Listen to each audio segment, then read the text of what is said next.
સો doctor, તમે insulin start કરી રહ્યા છો, તો શું મારું ડાયાબિટીસ બહુ જ ખરાબ છે? Hi, myself Dr. Nitesh Patel, diabetologist from Samarkand Hospital, Akhbarnagar.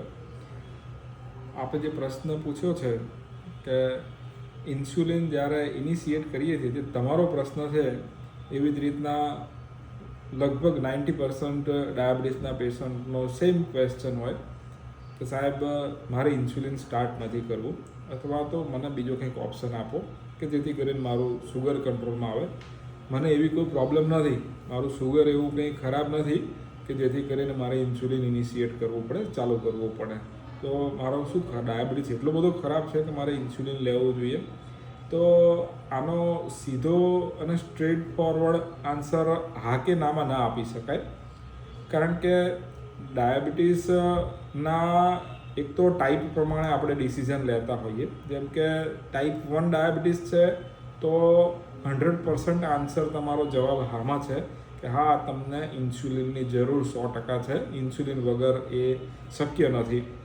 બીજું, જો તમને GDM છે, જેસ્ટેશનલ ડાયાબિટીસ, એટલે કે પ્રેગ્નન્સી દરમિયાન જો ડાયાબિટીસ થયો છે, તો એનો પણ મહદ અંશે જવાબ હા છે કે તમારે ઇન્સ્યુલિનની ખરેખર લેવું જોઈએ અને એનાથી જ તમારું શુગર મેનેજ કરવું જોઈએ, જેથી કરીને ફ્યુચર તમારું, તમારા બાળકનું પ્રેગ્નન્સી રિલેટેડ કે પ્રેગ્નન્સીની ડિલિવરી દરમિયાન કોમ્પ્લિકેશન્સ ઘટાડી શકાય. અને હવે ટાઈપ 2 ડાયાબિટીસના પેશન્ટો માટેની વાત કરીએ તો જો તમારું HbA1c એ ડાયાબિટીસના જે આપણે એનું કંટ્રોલ માટેની ચર્ચા કરીએ તો HbA1c જો તમારું મોર ધેન 9% છે અને તમારી ઓલરેડી 3 કે 4થી વધારે ડાયાબિટીસની દવા ચાલુ છે, તો હા, યસ, આટલી દવાઓ લેવા છતાં બી જો તમારું શુગર કંટ્રોલમાં નથી રહેતું તો તમારે ઇન્સ્યુલિનની જરૂર છે. એટલે ઇન્સ્યુલિન સ્ટાર્ટ કરીએ છીએ એનો મતલબ એવો નથી કે ડાયાબિટીસ ખરાબ છે કાં તો સારું છે, કે ઇન્સ્યુલિન ચાલુ કરવાથી એવું પ્રૂવ થાય છે કે તમારો ડાયાબિટીસ ખરાબ છે.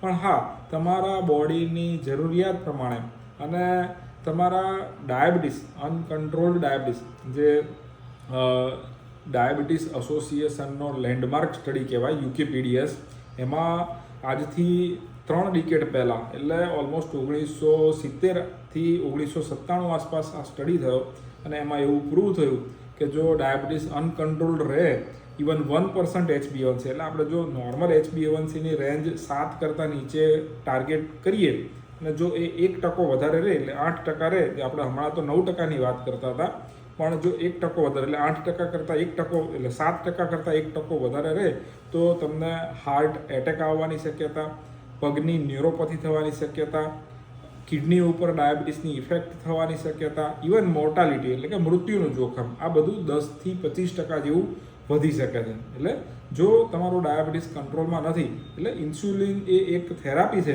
જેનાથી તમારું ડાયાબિટીસ કંટ્રોલમાં આવશે. એટલે ઇન્સ્યુલિન માટે મારી હા છે, યસ. ડૉક્ટર, મારો બીજો ક્વેશ્ચન છે, શું ઇન્સ્યુલિન થેરાપી હું સ્ટાર્ટ કરું તો મારું દૈનિક જીવન મર્યાદિત થશે?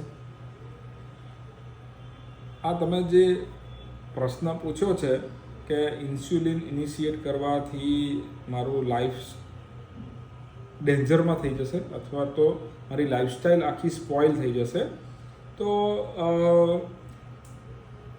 જે ડાયાબિટીસના રૂટીન દર્દી તરીકે જો આપણે સવારે, બપોરે, સાંજે દવા નિયમિત લેતા હોઈએ તો આ ઇન્સ્યુલિનથી એમાં કોઈ ફરક પડવાનો નથી. અને અત્યારે હાલમાં ઇન્ડિયન માર્કેટમાં જે ઇન્સ્યુલિન્સ અવેલેબલ છે, જેમ કે અલગ અલગ ટાઈપના, જેમ ઇન્સ્યુલિનની ચર્ચા કરી રહ્યા છીએ તો થોડી ઘણી એવી બી ચર્ચા કરીએ કે ઇન્સ્યુલિન એટલે ખાલી જસ્ટ ઇન્જેક્શન એવું નથી. ઇન્સ્યુલિનની ટ્રીટમેન્ટ જે ઇન્જેક્ટેબલ ફોર્મમાં અત્યારે અવેલેબલ છે, એમાં અમુક ઇન્સ્યુલિન એવા આવે છે કે જે 4-6 કલાક માટે કામ કરે, અમુક ઇન્સ્યુલિન એવા આવે કે જે 10-12 કલાક માટે કામ કરે, અમુક ઇન્સ્યુલિન એવા આવે કે જે 24 કલાક માટે કામ કરે, ને ઇવન 24 કલાક કરતાં વધારે લાંબા સમય માટે બી કામ કરતા ઇન્સ્યુલિન ઇન્ડિયન માર્કેટમાં અવેલેબલ છે. તો જો આપણે આ વન્સ ઇન અ ડે વાળા ઇન્સ્યુલિનની વાત કરીએ તો એ બહુ જ ઇઝી છે. એને સ્ટાર્ટ કરવું પણ ઇઝી છે અને મેન્ટેન કરવું પણ બહુ જ ઇઝી છે અને એનાથી શુગર કંટ્રોલ લાવવું પણ ઇઝી છે. એટલે દિવસમાં એક જ વખત સપોઝ કોઈ વ્યક્તિ કે જે કોર્પોરેટમાં જોબ કરે છે અથવા તો જેનું હેક્ટિક લાઈફસ્ટાઈલ છે એ વ્યક્તિને આપણે મોર્નિંગ ટાઈમમાં બિફોર ગોઈંગ ટુ આપણા બિઝનેસ ઉપર કે વર્ક સાઇટ ઉપર જતા હોઈએ એ પહેલાં ઇન્જેક્ટ કરી શકાય. તો once in a day injectable insulin છે તો એનાથી તમારી મારી દ્રષ્ટિએ વર્ક લાઈફ બેલેન્સ અને મેડિકેશનમાં પ્રેક્ટિકલી કોઈ ફરક નથી પડતો.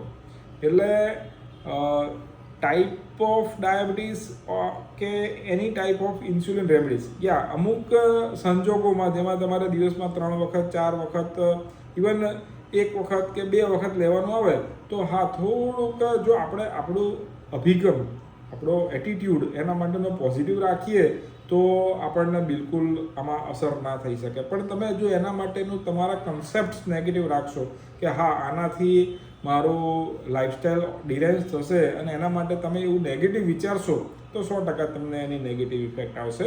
પણ જો તમે એના માટેનો એટીટ્યૂડ તમારો પોઝિટિવ રાખશો તો એ કોઈ પ્રોબ્લેમ નથી. કારણ કે અમે ટાઈપ 1 ડાયાબિટીસના નાના છોકરાઓ પણ મેનેજ કરીએ છીએ અને યંગસ્ટર્સ બી અત્યારે ટાઈપ 1 ડાયાબિટીસના જે આવે છે એ ઇન્સ્યુલિન કેરી પણ સાથે કરતા હોય છે અને સાથે મેનેજ પણ કરતા હોય છે. એમાં સિમ્પલ આઈસ પેક સાથે કેરી કરવાનું હોય છે અને એની કોલ્ડ ચેઇન આપણે સિમ્પ્લિફાઈડ વેમાં જો મેનેજ કરીએ તો એ ઇન્સ્યુલિનની એફિકસીમાં બી કોઈ ફરક નથી પડતો અને સુગરના મેનેજમેન્ટમાં પણ કોઈ ફરક નથી પડતો. એટલે આ બધી જ વસ્તુઓમાં એક વસ્તુ બહુ જ ઇમ્પોર્ટન્ટ છે કે તમારો એક પોઝિટિવ અભિગમ અને તમારું એક્સેપ્ટન્સ કે ફર્સ્ટ એન્ડ ફોરમોસ્ટથી તમે જે પ્રોબ્લેમ છે એને એક્સેપ્ટ કરો અને તમારા જે ડૉક્ટર એડવાઇસ કરે છે એ પ્રમાણે ફોલો કરો. યસ સર, મારો છેલ્લો ક્વેશ્ચન તમને છે કે ડાયાબિટીસ નિયંત્રણમાં ફાસ્ટિંગ ઇન રેન્જ પ્રાપ્ત કરવું એટલું મહત્વનું કેમ છે? જેમ આપણે હમણાં વાત કરી યુકેપીડીએસ ટ્રાયલની, એવી જ રીતના ઘણા બધા કંટ્રોલ સ્ટડીઝ થયા છે, રિયલ વર્લ્ડ એવિડન્સીસ છે, બહુ જ બધા પેપર્સ છે જેમાં એવું પ્રૂવ થયું છે કે જો સુગર અનકન્ટ્રોલ્ડ રહેશે તો સુગરના કારણે બધા કોમ્પ્લિકેશન્સ જેવા કે અમે જનરલી મોટાભાગે 2 ભાગમાં ડિવાઈડ કરતા હોઈએ ડાયાબિટીસના કોમ્પ્લિકેશન, જેમાં મેક્રોવાસ્ક્યુલર અને માઇક્રોવાસ્ક્યુલર, એક્યુટ અને ક્રોનિક પહેલાં તો, અને ક્રોનિકમાં મેક્રોવાસ્ક્યુલર અને માઇક્રોવાસ્ક્યુલર કોમ્પ્લિકેશન. એટલે મેક્રો એટલે મોટી નળીઓ જેમ કે હાર્ટની નળી, મગજની નળી, પગની નળી બ્લોક થાય તો એના કારણે હાર્ટની નળી બ્લોક થાય તો હાર્ટ એટેક આવે, કિડનીની નળી પગની નળી બ્લોક થાય તો ગેંગ્રીન થવાની શક્યતા રહે, ગળાની નળી બ્લોક થાય તો મગજમાં સ્ટ્રોક આવવાની શક્યતા રહે, અને કિડનીમાં ઇફેક્ટ આવે તો કિડની ડાયાબિટીક ન્યુરોપેથી થાય, આંખોમાં અસર થાય તો ડાયાબિટીક રેટિનોપેથી થાય, અને પગમાં ન્યુરોન્સ ઉપર ઇફેક્ટ થાય તો ડાયાબિટીક ન્યુરોપેથી થાય.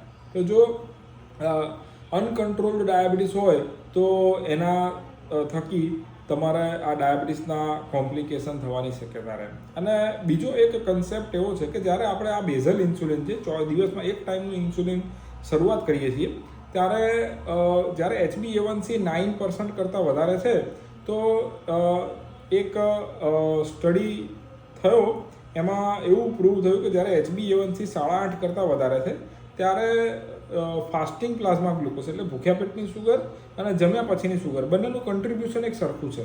એટલે જો ફાસ્ટિંગ કન્સેપ્ટ એવો છે કે જો આપણે ભૂખ્યા પેટની સુગર કંટ્રોલમાં લાવશું તો ઓવરઓલ જે સુગરની વેલ્યુઝ છે એ આખો ગ્રાફ આપણો નીચે આવી જશે અને જેથી આપણું સુગર ઓવરઓલ ડે ટાઈમનું, ખાલી ફાસ્ટિંગ નહીં પણ 24 કલાક દરમિયાન બી તમારા સુગર પાર્ટ્સ થોડા ઘણા કંટ્રોલમાં આવશે અને એક જ ટાઈમના ઇન્સ્યુલિનથી તમારું સુગર વેરી વેલ મેનેજ થશે. તો સિમ્પ્લિફાઈ કરવા માટે રેજીમેન અને કોમ્પ્લિકેશન પ્રિવેન્ટ કરવા માટે ફાસ્ટિંગ પ્લાઝમા ગ્લુકોઝ કંટ્રોલ કરવું ઇમ્પોર્ટન્ટ છે. આભાર. Thank you. જય હિન્દ, જય ભારત.